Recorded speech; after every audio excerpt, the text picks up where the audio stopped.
Mr. President, about the Maharlika Wealth Fund. Congressman Joey Salceda talked about a re-engineered fund. And I wanted to ask you, he said he described it as the securitization of 44 billion pesos. And it will be listed in the stock market.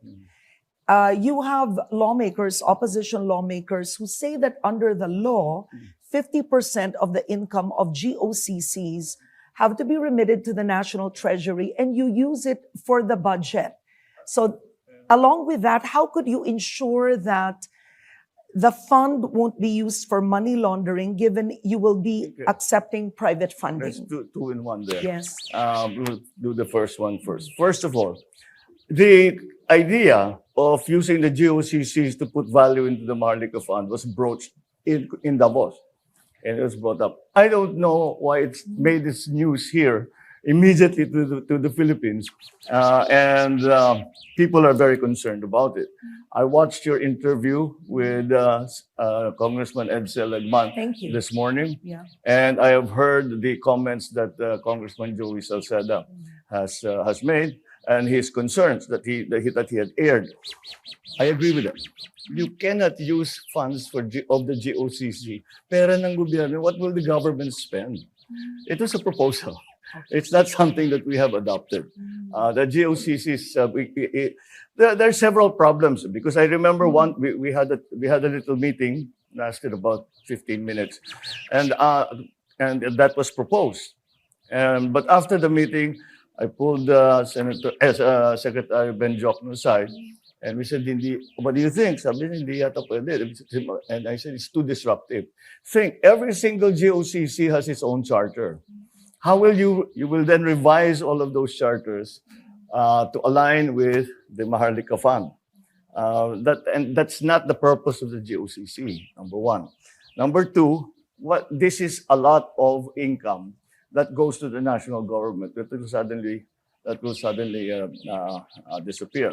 So that will be it will not disappear. It will go into the Maharlika Fund and cannot be used for the budget of the national government. And we have many things.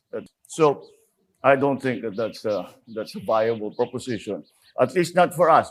I've seen, I know that there are other sovereign wealth funds that did it that way, but it's parang hindi bagay sa atin yun.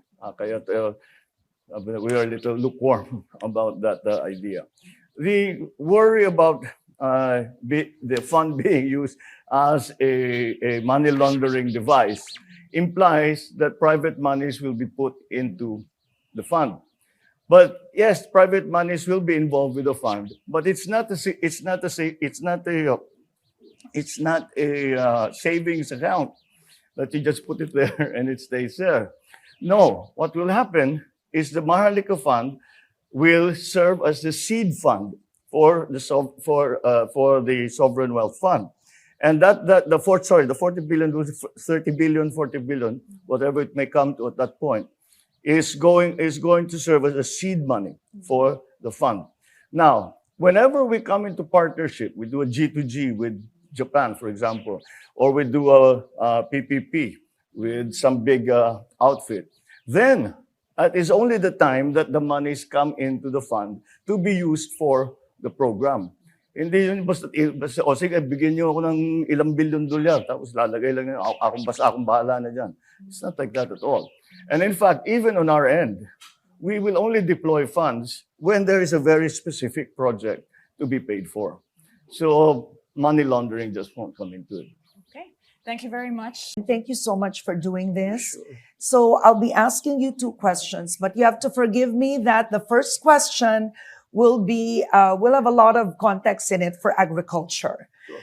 Losses are driving farmers to desperation. Yeah. Some farmers already taking their own lives.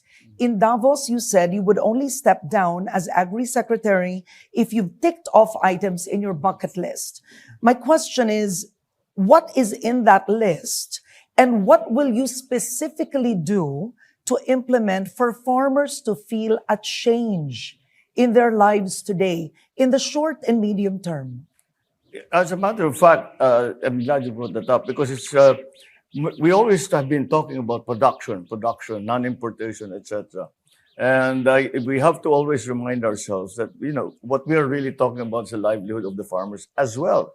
Not only the supply of food, but of the pricing of food, but also the livelihood of farmers and the future of farmers. I mean, I think it's a much quoted statistic that in the Philippines, the average farmer is 57, 58 years old, and the young people are not that interested to enter into farming. So there are all of these multifaceted problems that we face in terms of agriculture.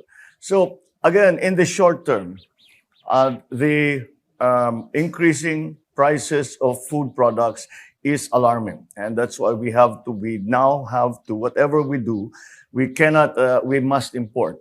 I think my sentiments about importation are clear, but it is an emergency situation that has been brought about by neglect of the agricultural sector for many, many years.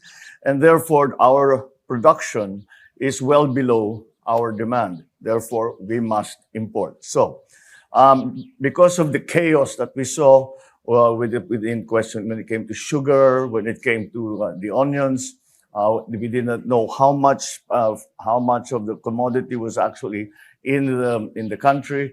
We're starting to get a handle on it now, and so we are going to put in terms of sugar. I mentioned specifically before that we will from now on maintain a 2-month buffer stock. That is to mitigate the speculation. Alam mo, normal yan sa negosyante. Pag alam nila magkaka-shortage, they will keep it hanggang tumaas yung presyo. Maybe you can call that hoarding, but it's a business practice, and that's what we hope to avoid. In terms of onions naman, ganun pa rin ang sitwasyon. We are not producing as much as we consume, and therefore we still have to import. But the schedule of importation, both of sugar and onion, all of the other commodities, the schedule is very, very important. It's not just a question of one lump importation at the beginning of the year. It has to come in at the proper time. So you're not competing with local farmers. So that's a very simple first step. Pag maayos na yan, that is one box that I've been able to tick. Now but we come back to the problem of production. So that, again, we still have to put into place. Once I know that the value chain has already been put together, never mind that it is functioning yet, but we already know what needs to be done in each part of that value chain, and we have the means and we have a plan, then we will have a secretary who will then take my place and will implement that plan. Basta alam natin yung nakakaintindi doon sa ating ginagawa. So those are the essential elements that I'm talking about. There's some reorganization that needs to be done in the Department of Agriculture for the simple reason that we are doing different things from what we were doing before. And so you have to restructure the bureaucracy in like fashion. I wanted to ask, you said you have a bucket list that needs to be ticked off. Would you share some? I mean, Well, that's it. That's it. That's basically it. I mean, within that subject matter, hindi lang yan. I mean, if you go into detail, there are still very many things that we need to do. In terms of production, we have to help the farmers. We have to we are trying to adopt new techniques for farming that we will be able to use new technology, new varieties. Start with the R&D, all that of and especially in the counterparts in several countries, is that we are trying to develop what we refer to as non-traditional suppliers, and because of the price of fertilizer, the lack of export of wheat, rice, of course, is another thing that we import. Corn, we were going to have to import. But with the shocks that have hit the global economy and with the supply chain problems that we see everywhere, then that is something that we have to work around. And the way to do it is to have many sources of supply so that whatever happens, we have somewhere to go. Hopefully down the road, in a few years, we no longer have to worry about non-traditional supply because we will be able to produce enough for ourselves.